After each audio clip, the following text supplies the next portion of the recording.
identifying your ideal client, making sure that you're very open and honest with your communication all the way through. And even if you do that, sometimes it can still fail.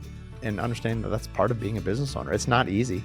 Again, for me, 24, I had a couple projects like that. And I was practicing what I'm preaching right now. I was doing all those things and it still didn't work out. And then sometimes you do it and people are like, that's great. Thank you. It's so helpful. Thank you for getting us there.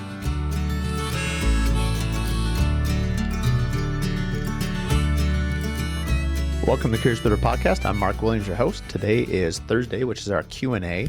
And a question that was written in was, how do you manage clients' expectations during the design and pricing time of a build? And it's a great question. We're constantly changing it. It's constantly morphing. I think a lot of it depends on each client, how they like to be communicated. But I thought maybe I'd just share a few experiences, some that we're dealing with right now, especially with some of the chatter around tariffs, and just, talk about how do we manage it. And I think like any potential conflict or discussion point is really just getting out ahead with communication.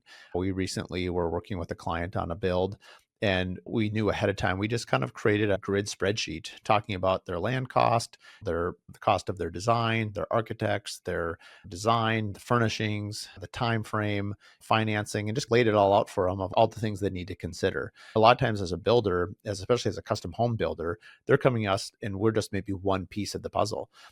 Especially in higher end homes, we're responsible mostly for the construction. And depending on your trust or level of involvement that the client wants you may or may not be involved with architecture, or you may or may not be involved with the interior design selections or furnishings. And we try, as a custom home builder, try to be involved with all of them because I can't effectively steer the ship if I don't know everyone that's on board.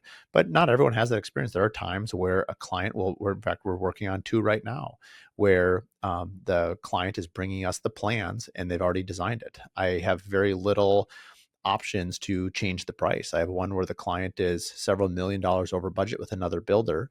They've let them go and they're coming to me saying, you guys have a great reputation. I'm going to meet with them. So we'll see what they say. I mean, if they expect me to somehow magically shave off $2 million without changing anything on the plan, like that's not possible.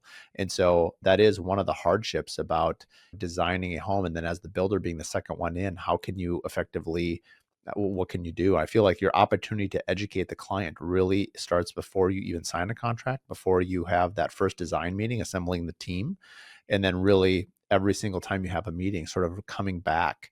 And I think this is a mistake we all make. I've made it many times. Sometimes you continue to make it, which is clients will tell you a budget that they want, and you heard them, they heard you. I would recommend following up in an email saying, this is the budget parameters we talked about, so they have it in writing. But even if it's in writing, it often changes. And it's not always, let's say, not nobody's at fault, but people sometimes don't remember what they say. If somebody says, hey, I want to be between 1 and 2 million, the builder hears 2 million, the client hears 1 million. And so that's a problem. You really need to identify what the actual budget is. In that particular scenario, I might recap that and say, I heard that you said between 1 and 2 million. Based on what our conversation, I think you're going to be higher. I think you should be budgeting between 1.6 and 1.8 million. Now you've redefined that and made it a smaller gap for them to have this big range on, because I think every builder and remodeler has had this happen. You leave the range really big, you get into design, you get into pricing, it comes back at 2 million. And they're saying, well, we told you all along it was 1 million. And, they essentially react and you're the villain as the builder. And no one is a villain and no one is the good guy. You're just really just everyone is trying to do what's right for themselves. And really, as the builder, it's our job to sort of protect the client from themselves and protect yourself too. And you want to have a great experience. So I think the more we can really drill in and narrow down the budget parameters, but really make sure everyone's on the same page, having a lot of check-ins. I used to wait till the plan was a little bit further along before I did price testing. I do price testing a lot earlier. I have a couple projects right now where we're pretty early in architectural design, and my gut is that the homes are more expensive than the client wanted. I'm constantly telling the client, both verbally and written, that I feel like we have departed a little bit from their budget parameters that they gave me. And I think before we go any farther on design, we need to make some cuts, or we need to do a price test to really find out exactly where this is. I don't like per foot price tests. I just don't think they're very accurate. And if I'm going to give you accurate information, we need to hit the pause button. And sometimes we're a victim of our own excitement. I know I am. I want to keep the design train going. It's really, everyone loves to be on the design train. It's fun. You're picking out whatever you want. You haven't got to the checkout counter yet. So you're shopping, you've got a big cart, you're throwing everything in this in this cart, and then you get to the button, you're like, whoa, that got expensive. And now you got to go back in the store and restock all the things you put in the basket. So I think checking in routinely with the clients and letting them know, for me, it's three ranges. Maybe it's 1 million, 1.5 million, 2 million, or maybe it's a bigger spread. Maybe it's 1, 2, and 3 million. And then you lay it out. So you've got these several categories on the left-hand side: landscaping and furnishings and architecture fees, and really just trying to paint the overall picture of what this investment is going to cost them. And I think if we are trying to help the client, at the end of the day, you're just doing a better project. I know that some builders probably won't do this, because if you outline all of those costs, they're probably going to pull back on some of the things that they can control, which is the house. Meaning, if you tell them that, hey, on a $2 million build, they might spend 100,000 into your design, and they might spend 300,000 on furniture and blinds and rugs and all this other stuff, which I'm not a part of that. They say, ooh, you know what? That's going to be outside. We're going to pull back on that house 300 grand or 200 grand or whatever it is. And so I just think you're better off helping the client. You are a professional. You're trying to use your experience to give them the best experience possible. And so really just painting a realistic picture for the whole thing, because for them, it is a global investment. One thing I just recently figured out, I haven't done a spec home in, what is the number, like 16 or 18 years or whatever the number is. And so our clients always do their own financing. That's not something that enters the picture. So when a client tells me that their budget is $2 million, let's say, they probably need to factor in 110,000 in financial costs in terms of carry costs, unless they're paying cash for it. But even then, that's a separate conversation. But anyway, the point is like, if they're borrowing money at 6, 7, 8%, whatever they're borrowing money at, that needs to factor in their carry cost. I usually don't bring that in, because if a client's telling me their budget is 2 million, that's the build cost. In the past, I've always assumed like they should know, they've already talked to a bank, they already know what they can afford. Someone has already told them like, hey, in order for you to borrow this money to build this home, you're going to have this much money set aside for interest. It sounds really, I know the builders out there probably rolling their eyes saying, oh, we know this, Mark. I'm telling you, a lot of clients don't. And not that they don't, but it's a simple conversation you can have. It could be less than a 1-minute conversation. They say, hey, my budget is 2 million. And then your response could simply be, is that with or without construction financing? That's simple. That's just one sentence. And they could say yes. Well, now you know you have to come down. Or they could say no. And then you could say, do I need to factor that in? Or are you factoring that in that external? Again, you're just getting clarity. I also think it's an opportunity for you to demonstrate your knowledge on the project, and for you to demonstrate that you understand you're trying to protect their overall investment in the home. Because right now, as I'm building a spec home, like, I have to figure out the carry cost. I now am the bank. And so I have to figure out like how I'm holding this house for a year. Do I build in 3 to 6 months of contingency in that number? And these are all questions I have to ask, because I have to figure out how I'm going to pay for this. I think that is the one advantage of doing the spec home, or having some different kinds of homes, whether you're doing a remodel, a new home, commercial construction, spec home building, custom home building, remodeling. I think having a well-rounded business platform helps you get better in each one, because you can take things that you learn in one and apply it to the other. And it just makes you a more well-rounded entrepreneur, which again is going to appeal to your clients and your architect partners and everyone that you're involved with, because you just have deeper knowledge, and you're asking questions because you're trying to be the best. I mean, every time you go to the doctor, whether you're getting a chiropractic adjustment or open heart surgery, I feel like you still have to fill out 10 pages of what's your medical history. Have you ever seen a unicorn? Have you ever tripped over your big toe? Have you ever had surgery? Do you have anything metal in your body? The other day I got an MRI for my knee, and I was laughing, and they said, do you have anything metal in your body? And I'm like, well, no. But then as I'm like laying there, as this thing's going, I'm like, wait, do I have anything metal in my body? Because if I do, it's going to rip out. This is going to hurt. And so I feel like sometimes having people redundantly ask you questions helps you self-reflect and examine. So I've never thought about that before, but I think as builders and as entrepreneurs, we need to ask a lot of qualifying questions, and the questions are endless. And I think if a client knew how many questions we should ask them and will ask them, it gets a little daunting. So I think you have to have a plan to slowly learn who this person is. That's why I think it's more akin to a relationship. I don't think on a first date, you're handing your date back when we were dating, you a 10-page summary of your whole history. I mean, I think every time you meet with them, you learn something new. Oh, you like music? That's great. What kind of music do you listen to? Sometimes you file away these little tidbits for a closing gift. Maybe someone's really into the Eagles and you find a old vinyl record of the Eagles or something like that to demonstrate that you really listen to them. Or simple stuff. What kind of coffee do you like to drink? It's just it's another way to show hospitality. And I feel like this is a never ending way to keep improving. I know I have a huge amount of work to do in this category.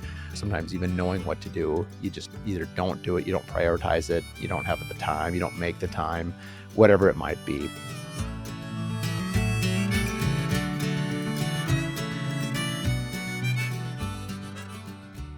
Lake Society magazine is Minneapolis' premier target market boutique lifestyle and design publication. It embodies the unique lifestyles and design of the Minneapolis City Lakes neighborhoods. From Lake of the Isles to Lake Harriet, it showcases the best in local design projects by both premier builders, architects, and interior designers in this area.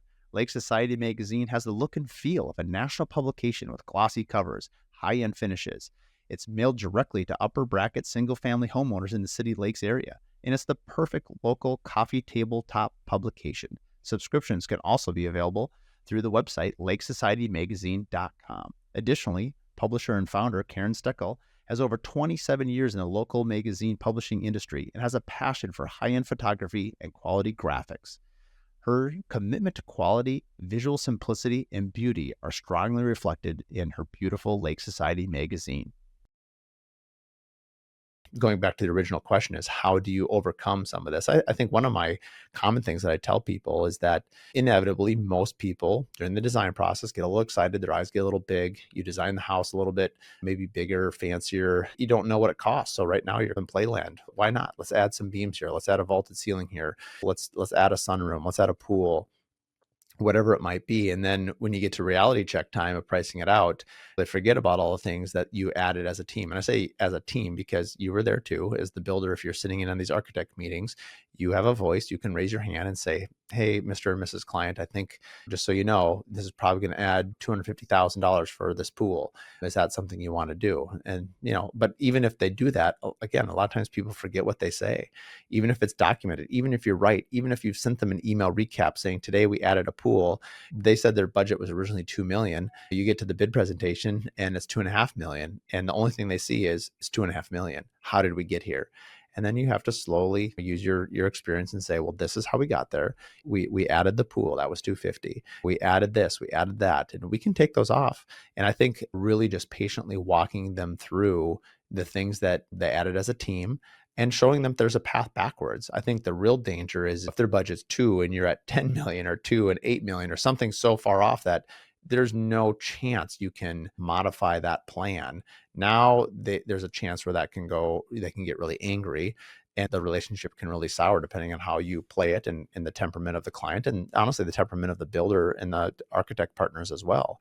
Because if you've so over designed the house based on their budget, now they feel like they don't trust you anymore. And so this goes back to constant communication and really making sure that you're in alignment with what their goals are. And that all starts with asking a lot of questions. So I think it starts with the very beginning, us as builders being better at asking questions.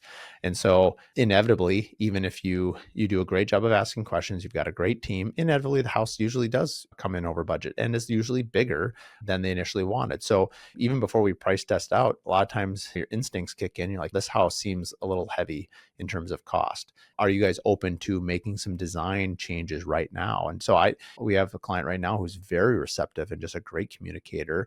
And the home design got a little bigger, but they were very open to, we need to bring it back. I kept telling them, like, this feels significantly over the budget you've given me. We can keep going down this road if you would like to spend more money. But if the budget is going to be one of our major parameters, are you open to these changes? And to their credit, they were. And I think that's a great relationship. That gives me just a lot of hope it's going to be a great build because they're willing to listen to their partners.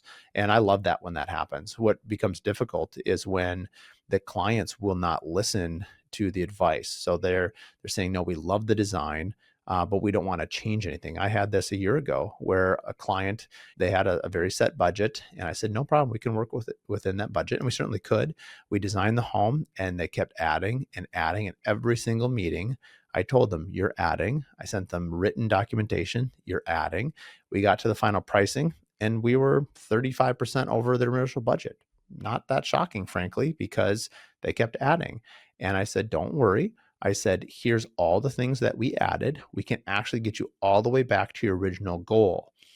And they said, no, we don't want that. We want the house that we designed. Why would you design us a house that we couldn't afford?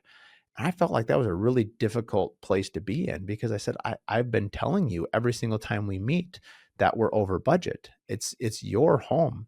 I'm designing it for you. I can only do so much. If you have not empowered me to tell you no.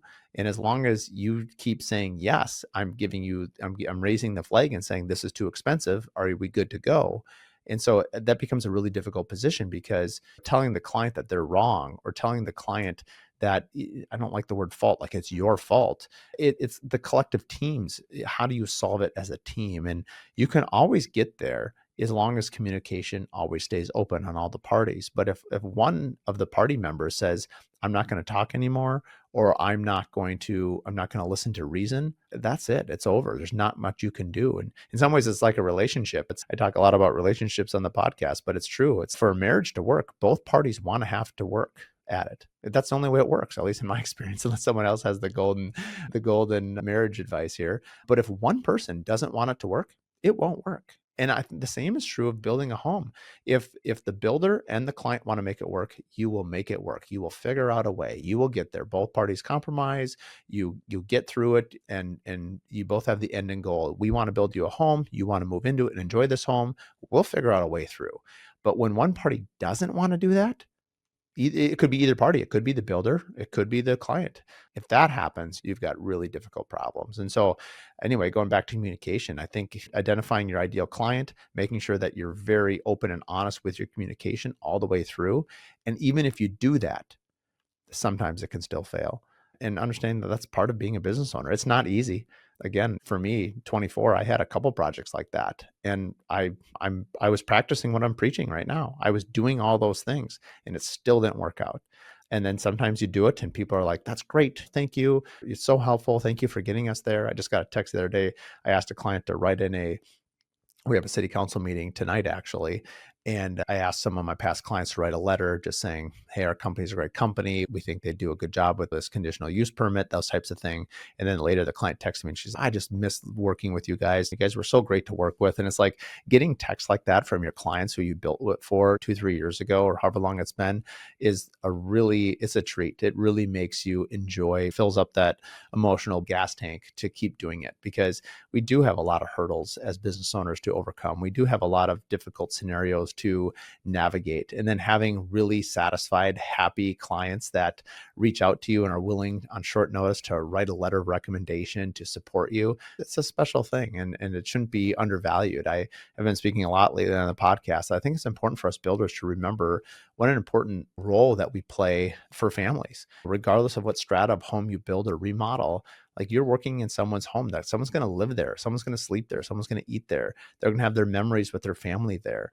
And it's a really special thing. And so I think as builders, we need to take, not that we do take pride in what we do, but I guess just take a moment to enjoy that you are serving something, bigger than yourself. And I think that's why people keep coming back to building. That's why it's so empowering, is because we can help so many people. So hopefully these were a few things that you can relate to. Maybe the next time that you interact with a client, it'll give you a few tools to make sure that you're communicating to them clearly and you can have a successful build and they can have a beautiful home. Thanks again for tuning into the Curious Builder podcast. Thanks for tuning in to the Curious Builder podcast. If you like this episode, do us a favor, share it with 3 other business owners. The best way that we can spread what we're doing is by word of mouth, and with your help, we can continue to help other curious builders expand their business.